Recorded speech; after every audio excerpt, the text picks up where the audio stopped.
k'i se ale ka laseliw tun ye nin ye Isa Kawa ka nɛgɛjuru sira fɛ ka bɔ INRSP o lafasatɔnkulu kɔnɔna na faamuyaliko ɲuman a k'o sɔrɔ a ka fɔtaw la Amadu Isa Kawa ale yɛrɛ ye kuma so lasɔrɔ kaba i ni sɔgɔma. Fanta Tumata an bɛ i fo ka ok aw man di bi k'aw ko kɛra cogo di. E fana Tumata n bɛna fɔ i fana. n bɛna fɔ ka bɛn de kalaw. a bɛna bingani wale ta k'a sɛgɛrɛ direction niveau la. a taara ka taa ko dɔ fereke k'a ɲagami yen nɔ. a ma ɲɛ min kɔ a cɛla ale yɛrɛ ka ɲɛkun kan ka sɔrɔ kɛ directeur yɛrɛ baara yɛrɛ ma kama n'a madiya n'a bonya kama 20 janvier don an ye baara min kɛ. oui. directeur yɛrɛ ye wari di siɲɛ kelen k'an b'o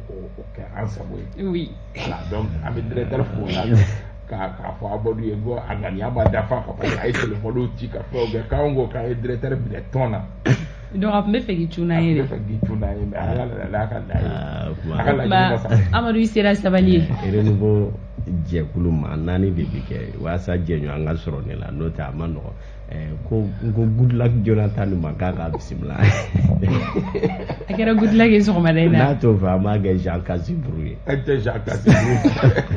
Kaba bi kɔni ye juma ye a ka d'an ye juma don ladilikanw ni bilasiralikanw ni duwawukanw an mana sigi nin kɛnɛ in kan juma o juma. sigiɲɔgɔnya Fanta Tumata sigiɲɔgɔnya diinɛ dɔnbagaw b'a fɔ cogo min kan anw ka dɔnniya fitinin na gɛlɛyaba dɔ ye jamana dugu baarakɛyɔrɔ gɛlɛyaba dɔ ye sigiɲɔgɔnya gasiw ni o gasiw tiɲɛna olu de bɛna ni tiɲɛniba ye fo a bɛ se hakɛw la mɔgɔw tɛ hakɛ minnu dɔn. ok. sigiɲɔgɔn ye du yɛrɛ kɔnɔ i n'i badenw sigiɲɔgɔnya du kɔnɔ i ni i sinjiw sigiɲɔgɔnya du kɔnɔ aw kɛrɛfɛ du baarakɛyɔrɔ la aw kɛrɛfɛ baarakɛɲɔgɔn walima aw baarakɛyɔrɔ ɲɔgɔn damaw sigiɲɔgɔnya gasi ka bon kosɛbɛ adamadenya la o la an ka jamana laada la an ka jamana tun ye jamana ye min sigiɲɔgɔnya gasi an ka cɛkɔrɔbaw tun bɛ siran o ɲɛ kosɛbɛ mais bi olu bɛ ka ban dɔɔnin ne yɛrɛ ɲɛkɔrɔ ka sɔrɔ kɛ mɔgɔw t'u sigiɲɔgɔn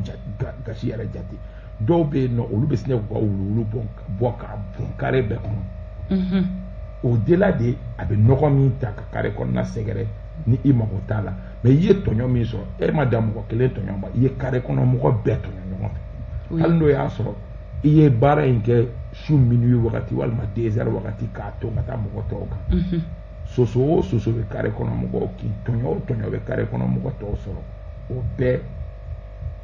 ala bɛ o bɛɛ bɔ i la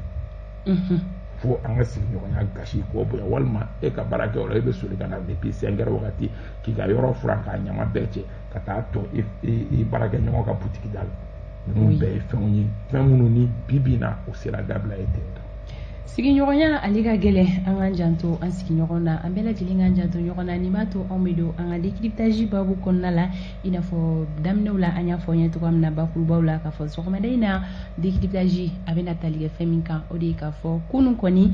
mankan caman kɛra gabakɔrɔ kulikoro sira la a ko kɛra fɔɲɔgɔnkɔ ye o la ko mun de kɛra a ko kɛra cogo di Isa Kaba ale bɛ ɲɛfɔli k'an ye.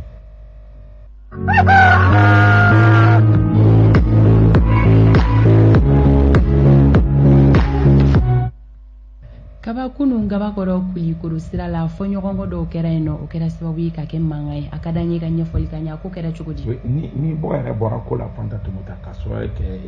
gabakɔrɔ kunun midi ni 13 heures ni ɲɔgɔn cɛ i b'a dɔn k'a fɔ o sira in ye bi na a bɛnbaw olu tɛmɛ sira kɔrɔ don nka a gidɔrɔn dilannen don k'a ɲɛ kosɛbɛ o bɛ kɛ sababu ye kuma dɔw la bɛnba ninnu u bɛ élan dɔ ta kuma dɔw la min bɛ kɛ sababu ye u yɛrɛ tɛ fɛnw maîtriser kuma dɔw la o kɛra sababu ye kunun midi ni 13 heures ni ɲɔgɔn cɛ bɛnba dɔ kɛra sababu ye ka mobili dɔ gosi Mercedes dɔ gosi o Mercedes fana taara ka taa mototigi dɔ gosi mototigi nin bɔra nka mototigi in ye gabakɔrɔ ka sifinnaka dɔ ye min ni a makun ka di kosɛbɛ o kɛra sababu ye gabakɔrɔ sifinnakaw fana bɔra o yɔrɔ bɛɛ comme i n'a fɔ bɛntigi ninnu généralement n'u y'a ko nasuguyaw kɛ u b'a dɔn k'a fɔ k'a tɛ bɛn population ma donc bɛn bolila ni a ka pratique kɛ olu bɔra k'u yɛrɛ ta donc gabakɔrɔ population fana bɔra bɛnni bɛ yɔrɔ min ye bɛn wɛrɛ o tant que ni bɛntigi min ye olu ka sifinnaka furan tant que ni bɛntigi tɔw m'u fara ɲɔgɔn kan ka n'o di olu ma mɔgɔ si tɛ tɛmɛ olu ye barika di dɔrɔn oui olu ye u ka barika di da kuma cayara ka taa ni ka seginw ni fɛnw kɛ u ma sɔn ka barika di wuli donc a bɛ b'a fɔ kunu tile bɛɛ bɛnitigi caman bɛ yen nɔ minnu ma se ka baara kɛ n'u ko k'u bɛ bɔ sira min fɛ b'o datugu fo dɔw obligera ka taa munumunu fo Kayo kun fɛ ka taa fo Zandigi la fan fɛ o ko kɛlen o cogoya la ten tɔ a ma ɲɛ oui an bɛ fitiri magɛn sɔrɔ wagati min bɛntigiw fana y'a décider comme nin ko bɛ nin cogoya tan tɔ gabakɔrɔkaw dun bɛ u ka ni a ka d'u yɛrɛ ye u bɛ barikadi wuli ka bɔ yen nɔ fɛnkɛw bɛ tɛmɛ mɔgɔ minnu ka mobiliw y'u ta ye olu bɛ tɛmɛ o bannen don sotaramaw ni bɛnniw de ka tɛmɛ olu fana ni fɛnkɛ bɔda la gabakɔrɔ bɔda yɛrɛ la pont dɔ bɛ yen olu fana taara o barikadi bɛnni parantiw ni fɛnw fana taara o barikadi k'u ka bɛnniw n'u ka mobilibaw yɛrɛ jɔ o sira kan k'a bala min Fanta Tɔmɔta a gɛlɛyara kosɛbɛ surɔ 23 heures y'a sɔrɔ nin ko bɛ sen na yen nɔ chauffeur cɛkɔrɔbaw kɔni ye ordre di denmisɛnninw ma dɔrɔn parantiw ma dɔrɔn olu ka barikadi ninnu da k'u ka téléphone faga ka t'u da fo yɔrɔ jan ayiwa kabafɛn min ye nin waleya sugu ninnu ye yalima an b'a a ɲɔgɔnnaw ye an ka Mali fan wɛrɛw fɛ wa oui ni État ka absence bɛ ka commencer ka sentir yɔrɔ caman n y'a f'i ɲɛna k'a fɔ ko kunun 23 heures y'a sɔrɔ nin baara bɛ sen na mais nin bɛɛ la cogoya si la k'a daminɛ depuis 19 heures ko in yɛrɛ daminɛna depuis 13 heures 14 heures ninnu wagati fo 23 heures Fanta Tɔmɔta a tɛ polisi la a tɛ garde la a tɛ foyi la min taara ka t'i sen kan ko in kɛnɛ kan k'a fɔ ko mun bɛ yan nɔ o ye gɛlɛyaba ye o b'o cogoya la cogo min an ka sigida caman bɛ yen mɔgɔw bɛ santiri ta lahalaya de dɔn mais sigida caman bɛ yen nɔ minnu kɔnɔ ni ɲɔgɔnna waleyaw bɛ na i tɛ État ka présence senti État ka présence ye min ye ministre dɔ ko tɛ foyi ko tɛ mais au moins commissaire de police dɔ o ni polisi 5 n'olu nana ka n'u jɔ dama tɔɲɔ min bɛ mɔgɔw kan a bɛ wuli mais mɔgɔw ye tɔɲɔ sɔrɔ nin baara la kunun ne yɛrɛ tun taara Kulukoro parce que ne bɛ documentaire dɔ baara la cɛncɛn fɛnkɛ la depuis ne taatɔ nin ko bɛ sen na ne seginna ka na 21 heures wagati ka na bɛn ni nin ko kelen ye ne ye min kɛ jɔlen nin ko da fɛ fo 22h30 ne obligera ka munumunu ka taa bɔ fo Kayo fɛ ka taa Segu sira ta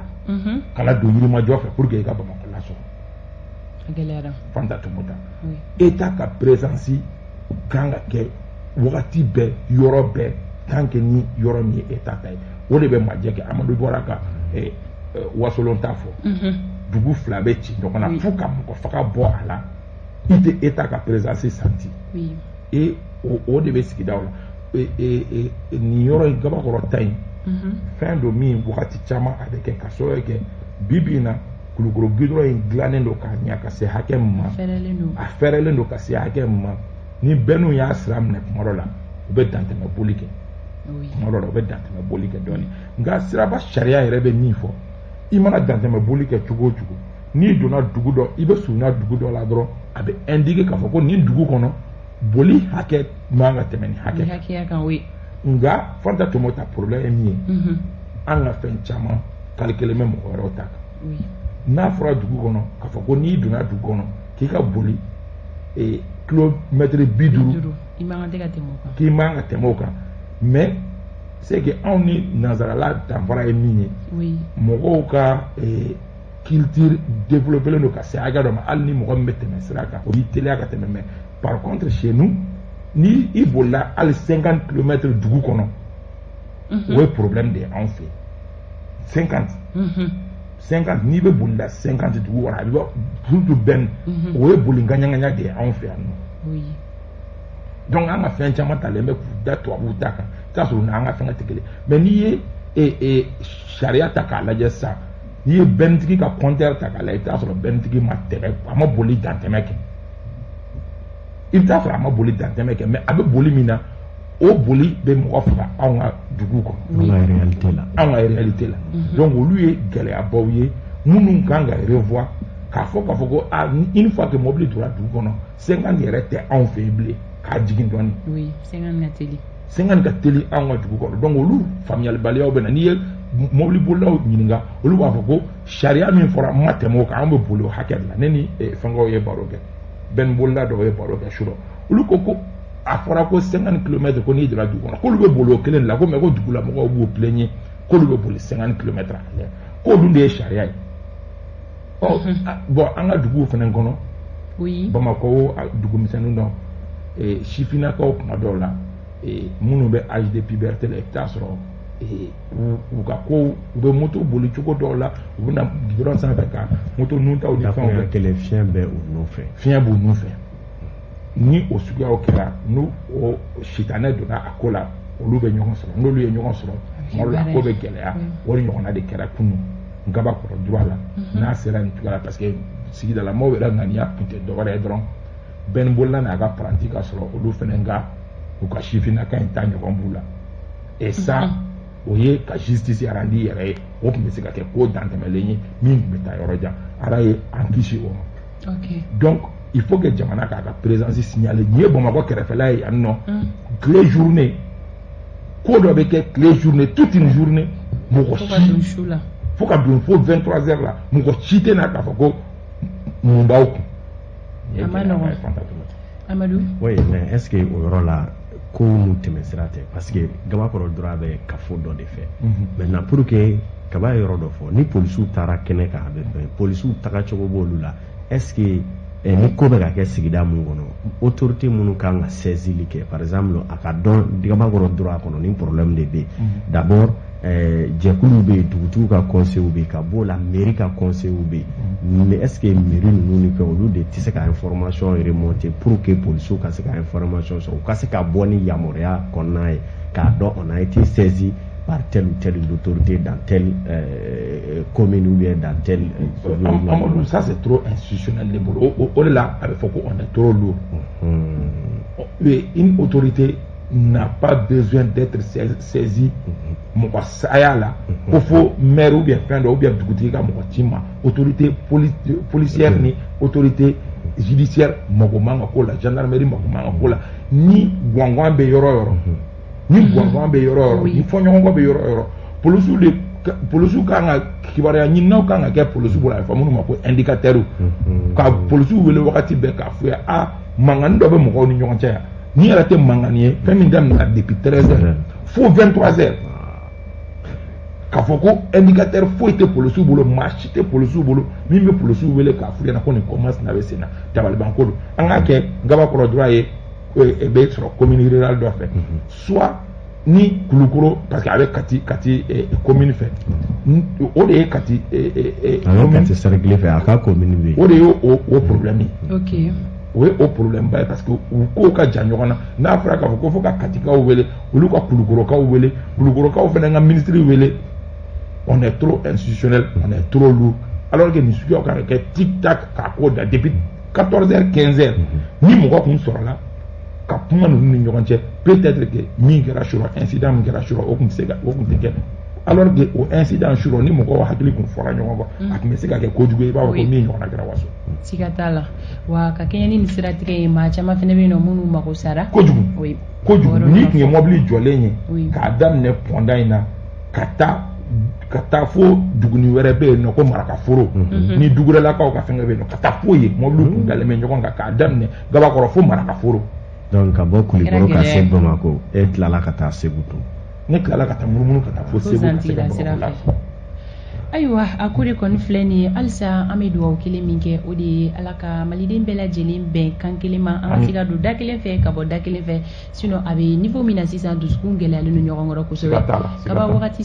wagati sera an bɛ foli di dɔrɔn entraîneur Aba ma yan fo Segu deuxième arrondissement kɛrɛfɛ Baminda Makɔnɛ k'u bɛ an filɛ kosɛbɛ an bɛ u fo Buya Keyita n terikɛ don Segu mairie kɔnɔ an bɛ a fo Sako ye chef de bureau de la douane de Kati ye an bɛ a fɔ k'a waleɲuman dɔn ka foli di Koti Kulubali ma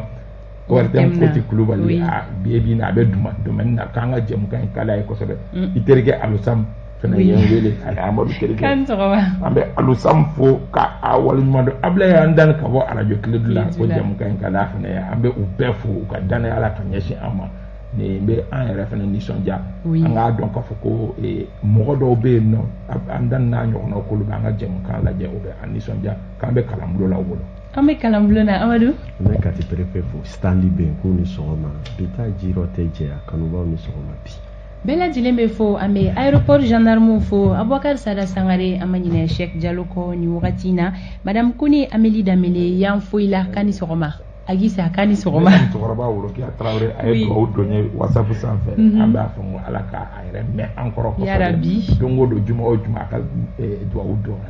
an b'a fo tonton elebu abiba an bɛ a fo ne yɛrɛ ka musokɔrɔba safiyatu tarawele fo yan fo faransi an bɛ sɔgɔmada fɛ foli di a ma fɛn min ye fankelen jara ye bajanbugu la ne b'a dɔn n b'a fo seguba kane kirina ma ɲinɛ a kɔ nin wagati in na ka kanubaga bɛɛ lajɛlen fo an bɛ ɲangi fo an ma sera ka mɔgɔ min tɔgɔ fɔ an ma se ka mɔgɔ min tɔgɔ fɔ an bɛ aw bɛɛ lajɛlen fo aw ni ce aw ka danaya la dɔgɔkun yɛrɛ nouveau matin a bɛ datugu yan yɔrɔ la ni ala ma basi kan na tɛnɛndo 7h15 an bɛ ɲɔgɔn sɔrɔ yan nɔ o la nɛgɛ kaɲɛ 9 dugu kunkan ko ale kɛnɛ bɛ sigi bon week-end à vous.